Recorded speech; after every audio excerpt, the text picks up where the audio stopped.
माँ की ममता। एक छोटे से कस्बे में अजय नाम का एक लड़का रहता था। बचपन में ही पिता की मृत्यु हो जाने के कारण परिवार की आर्थिक स्थिति बड़ी दयनीय थी। अजय की माँ कुछ पढ़ी लिखी जरूर थी, लेकिन उतनी पढ़ाई से नौकरी कहाँ मिलने वाली थी। सो घर घर बर्तन मांजकर और सिलाई बुनाई का काम करके किसी तरह से अपने बच्चे को पढ़ा लिखा रही थी।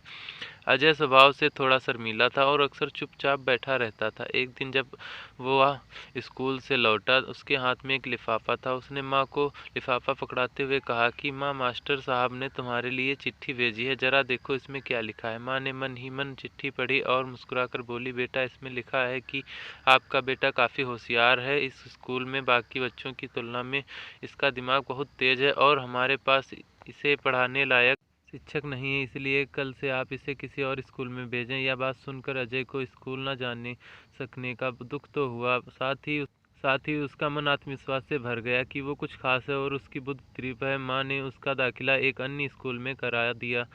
समय बीतने लगा। अजय ने खूब मेहनत की, पढ़ाई की। आगे चलकर उसने सिविल सर्विस परीक्षा भी पास की और आईएएस अफसर बन गया। अजय की माँ अब बूढ़ी हो चुकी थी और कई दिनों से बीमार भी चल रही थी और एक दिन अचानक उनकी मृत्यु हो गई। अजय के लिए ये बहुत बड़ा आघात था। वह बिलख कर रो पड़ा। उसे समझ नहीं आ रहा था कि वह अपनी माँ के बिना वो कैसे जिएगा। रोते रोते उसने माँ की पुरानी अलमारी खोली। हाथ में उसकी अलमारी, चश्मा, अन्य वस्तुएं लेकर चूमने लगा। उस अलमारी में अजय के पुराने खिलौने और बचपन के कपड़े तक संभाल कर रखे हुए थे। अजय ने एक एक कर सारी चीजें निकालने लगा और तभी उसकी नज़र एक पुरानी चिट्ठी पर। दरअसल वो चिट्ठी थी जो मास्टर साहब ने 18 साल पहले दी थी।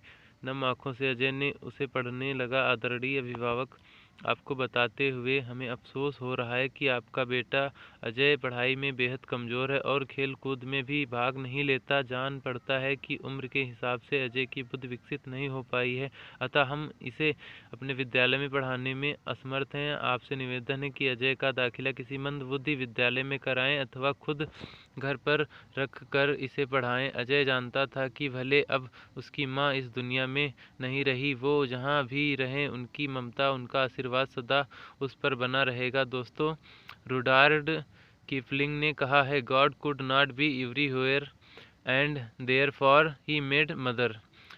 भगवान सभी जगह नहीं हो सकते, इसीलिए उसने माएँ बनाई हैं। माँ से बढ़कर त्याग और तपस्या की मूरत भला और कौन हो सकता है। हम पढ़ लिख लें, बड़े होकर कुछ बन जाएं, इसके लिए वो चुपचाप न जाने कितनी कुर्बानियाँ देती हैं। अपनी ज़रूरतें मारकर हमारे शौक़ पूरा करती हैं। यहाँ तक कि संतान बुरा व्यवहार करे तो भी माँ उसका भला ही सोचती हैं। सचमुच माँ जैसा कोई नहीं हो सकता। जय श्री राम। आज की आपको कहानी कैसी लगी कमेंट में ज़रूर बताएं। तब तक के लिए राम राम, टेक केयर।